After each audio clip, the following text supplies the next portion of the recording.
Johnny Dollar. This is Al Turner at New Britain Mutual. Hi, Al. What goes with you these days? Johnny, one of our important clients is very anxious to get in touch with you. Says that she's an old friend of yours. Oh, who's that?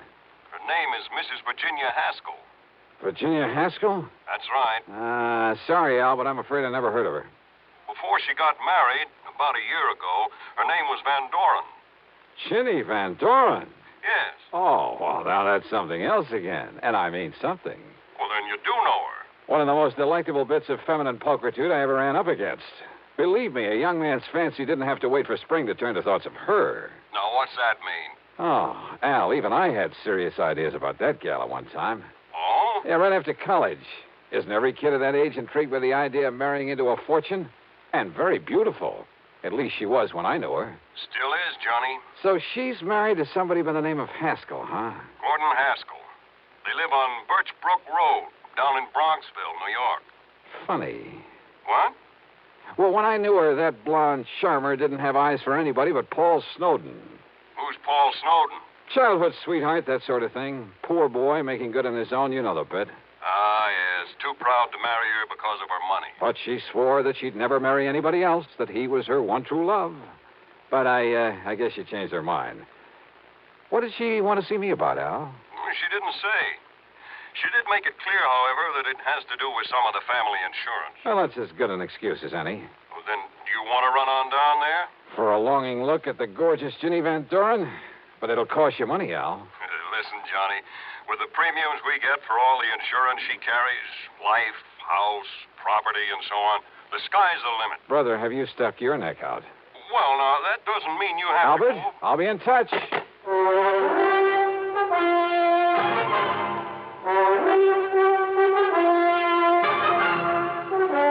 Bob Bailey in the intriguing adventures of the man with the action-packed expense account. America's fabulous freelance insurance investigator. Yours truly, Johnny Dollar.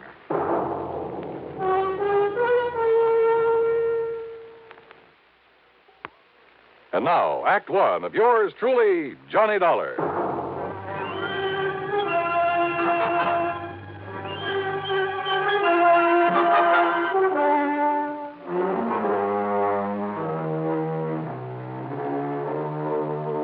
Expense account submitted by Special Investigator Johnny Dollar to the New Britain Mutual Insurance Company, Home Office, Hartford, Connecticut. Following is an account of expenses incurred during my investigation of the Wayward Heiress matter.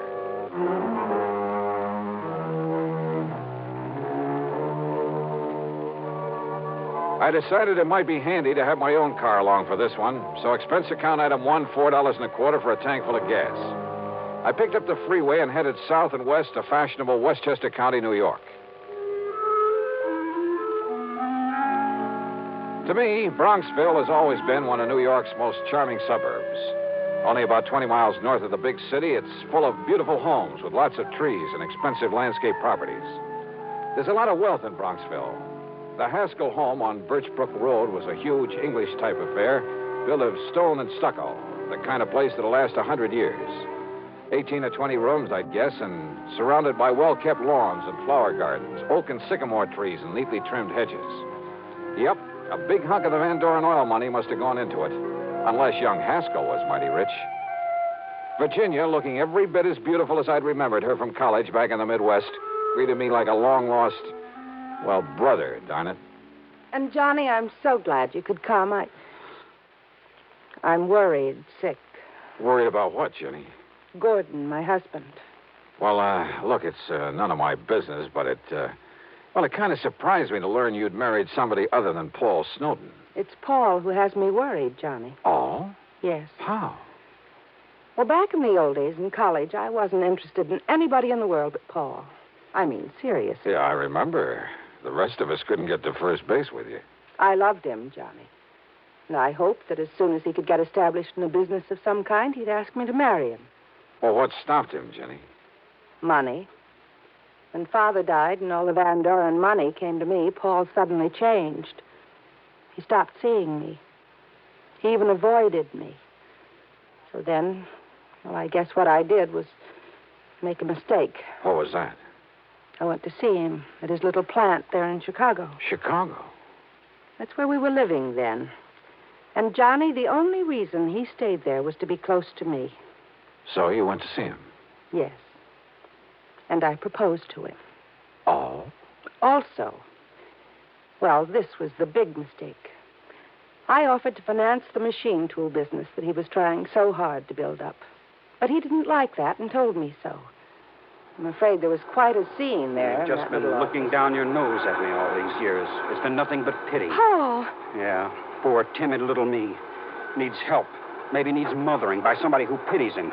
By somebody who can afford to support him. Paul, that isn't true. Then why do you come offering help, offering money? I don't want pity. Somebody holding up my head for me. I've got to work this out alone. It may take me a long time, but I'm not going to... Oh, I'm sorry, Jenny, but don't you see I love you? I'll never love anybody else. Then why don't you let me Don't you understand? I'll never get anywhere on your charity. You're feeling sorry for me. Paul, darling, please. All right. All right, the less we see of each other now, the better. Maybe sometime, but... Well, no, not now. Find somebody else, Jenny. Somebody who can give you the things you need and want. Uh-huh. A little too much pride for his own good, I'd say. It upset me terribly, Johnny. Especially when he told me to go out and find somebody else. But I take it you did. Then Gordon came along. Sort of caught me on the rebound, I guess. Tall, good-looking. He fell in love with me the first time we ever met. I guess he kind of swept me off my feet. But now that the honeymoon's over... He's been wonderful to me. And I love Gordon, Johnny. I love him very much. As much as Paul? Not perhaps in the same way. But we're very happy together. And there's never been any strain or tension because of this difference in our fortunes. Gordon isn't wealthy either? Well, he hasn't what I have, of course. But he manages to get along. And I'm being a good wife to him. Oh, I'm sure you are, Jenny. And don't you see, if Paul, because of his jealousy, were to kill Gordon... Jenny, you mean you honestly believe he might? Yes. That's exactly what I mean. That's why I sent for you. But good heavens, gal. And Johnny, you've got to stop him.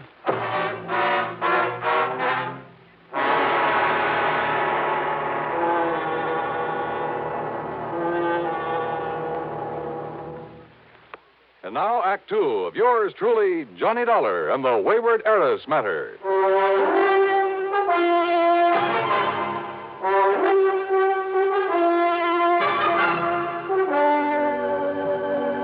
All right, now, Jenny, listen to me. It's true, Johnny. I'm sure of it.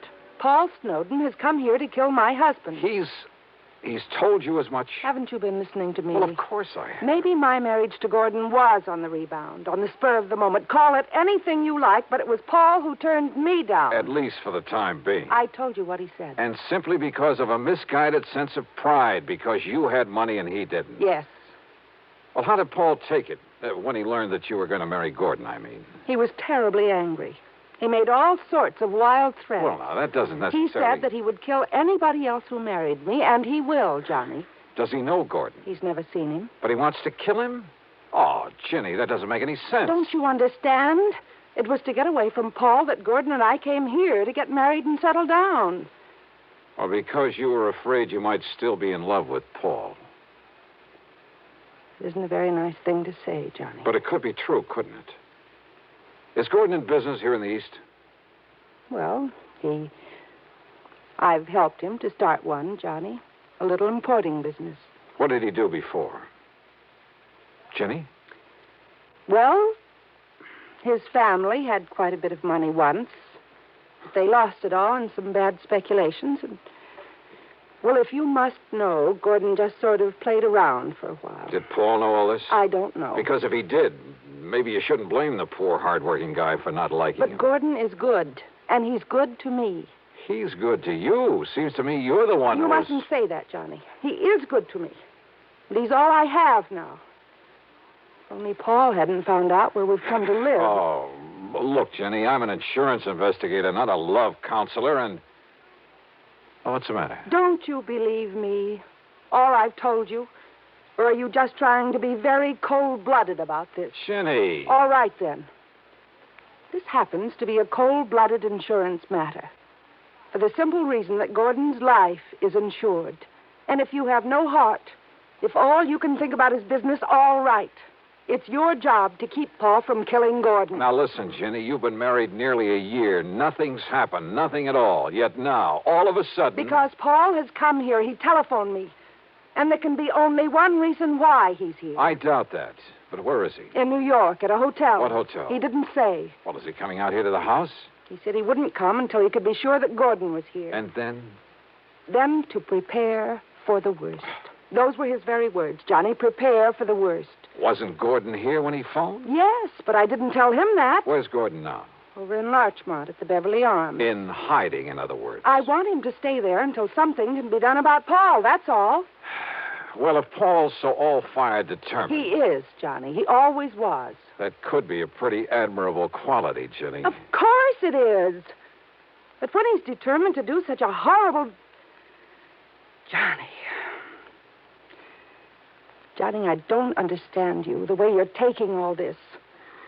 Are you going to help me or aren't you? Yes. Okay, Ginny, I'll see what I can do. If by any chance what you suspect is true, if Paul really has come here to get him... Of course he has. Paul doesn't give up, no matter what he set out to do. Which is to say that sooner or later, if you'd kept your head, if you hadn't gone off the deep end, if you had waited and married him, Ginny... I know. I should have. I should have waited for him, no matter how long it took. And... Yeah? And what? No, Johnny, I didn't mean that. I'm married to Gordon now, and I must protect him. Okay, then. The first thing to do is get him over here. What? Sure. If Paul's staying undercover, it's the only way to bring him out in the open. But if anything happens to Gordon... Like Gordon... you say, it's my job to see that it doesn't. I'll see you later. Yeah, like I've said many times before, in this business of mine, you run into some real wildies, and this was one of them. Made me feel like an advice to the love shorn column. And it was pretty obvious that Ginny was still in love with Paul, that she was sorry she had married and was supporting this Gordon Haskell, who, incidentally, must have been a smart cookie to have caught her on the rebound, latched onto her and her fortune. But she'd made her bed, and by golly, out of nothing but stubborn pride, she was going to lie in it. It was well after dark by the time I left her, and as I walked out to my car, I decided that what I'd better do first was to locate Paul Snowden, somewhere in some hotel in New York City. Find out what this whole crazy affair was really all about. But then, as I reached for the door handle on my car... Just a minute. Huh? Yeah? I've been waiting for you. Oh? Who are you? As if I couldn't guess. Mister, I found out all about you, why you came here. Me? Oh, well, if you don't believe me, take a look at these photostats from the police files in half a dozen western states. Well, now, just take it easy. Let me put on the dash light so I can take a look at them. You'll have plenty of time to look at them when I'm through with you. Well, just a Mister, minute. I want to kill you.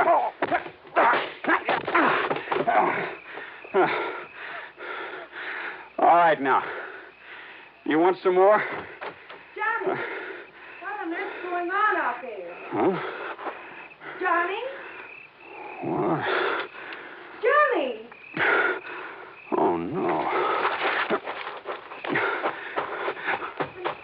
Paul! Paul, what have you done to Johnny Dollar? Johnny! Oh, dear, this is terrible. Oh.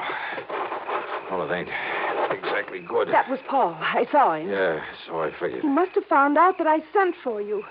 Why, if I hadn't come out of the house to see what the noise was all about, he might... Don't you see, Johnny? Don't you believe me now when I say he's come here to kill Gordon? Jenny, I guess if you didn't convince me, Paul has.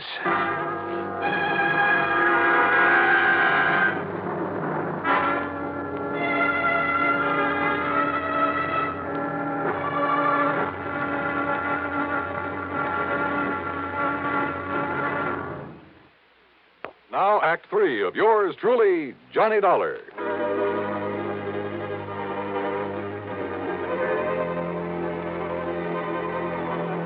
I went back into the house with Ginny's help, and a good stiff drink plus her tender menstruations brought me back to normal. I suppose I could make all sorts of excuses about having been caught off guard, but I won't. Paul Snowden had a good pair of fists, and he knew how to use them. My plan had been to call on the New York City police for help in locating Paul, but now this had suddenly become a personal matter. And yet, wait a minute. Ginny, Yes, Johnny. Are you feeling... Listen, didn't you tell me that Paul and your husband Gordon didn't know each other, had never met? Yes. What about those papers, the photostats? Papers? And we've been thinking that Paul jumped me because he'd found out you'd called me in to protect Gordon. Of course. Well, it just happens we were wrong. Oh, Johnny, I don't understand. Listen, I'll be right back. But, Johnny, he may still be out there somewhere. I wouldn't be at all surprised. Well, but, Johnny, don't you... I found no sign of Paul or the papers he'd shoved at me. But I was certain that he was still in the neighborhood, waiting. But not for me. I jumped into my car, drove away, then circled around the block, parked, and sneaked into the house the back way. Johnny! I thought it was Gordon coming in this back door. I phoned him that Paul had been here. Yeah? What'd he say? Only that until Paul is taken care of, he'd better get out of town. But, Johnny, that's such a... Oh, great. And yet, if he plans on being away for any length of time... Excuse me a minute. Yeah, there was a chance, a bare chance, that this whole thing could come to a head very quickly, with a bit of luck. I opened the front door, then called out into the darkness beyond the porch. Paul? Paul Snowden. This is Johnny Dollar. If you're out there, stick around. Now, listen. I'm leaving this front door unlocked, so use your own judgment.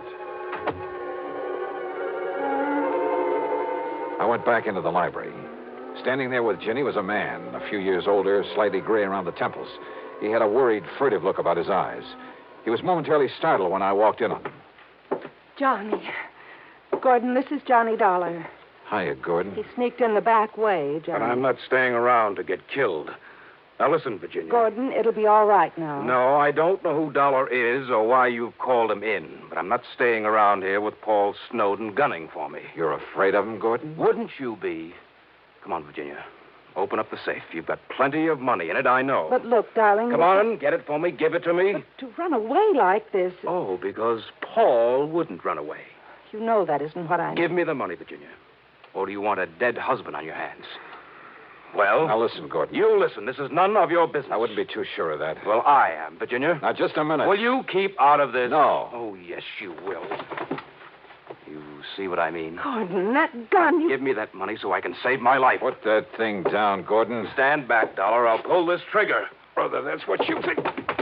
Yes? Oh, I'll kill you.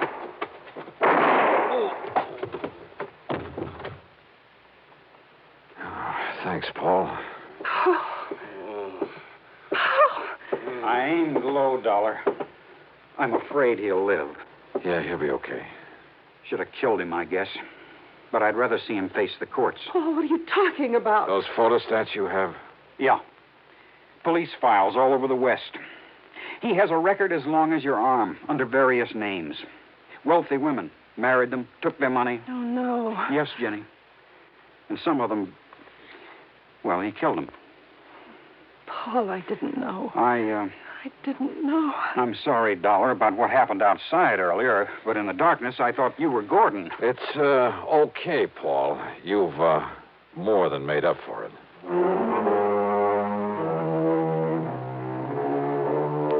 Well, maybe Paul and Ginny will finally get together for keeps. I don't know. I don't even know whether I care. I'm just glad I wasn't involved. That is, any more than I was. Expense account total, including mileage on my car back to Hartford, a lousy $10. Yours truly, Johnny Dollar.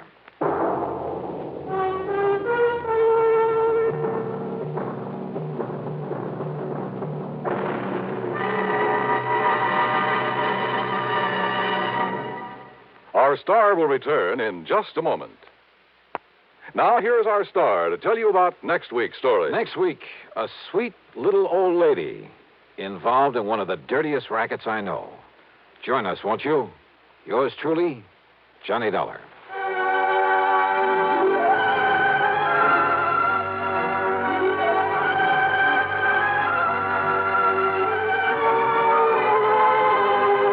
Yours truly, Johnny Dollar, starring Bob Bailey, originates in Hollywood and is written, produced, and directed by Jack Johnstone. Heard in our cast were Virginia Gregg, Les Tremaine, Sam Edwards, and James McCallion. Be sure to join us next week, same time and station, for another exciting story of yours truly, Johnny Dollar. This is Dan Cubberly speaking.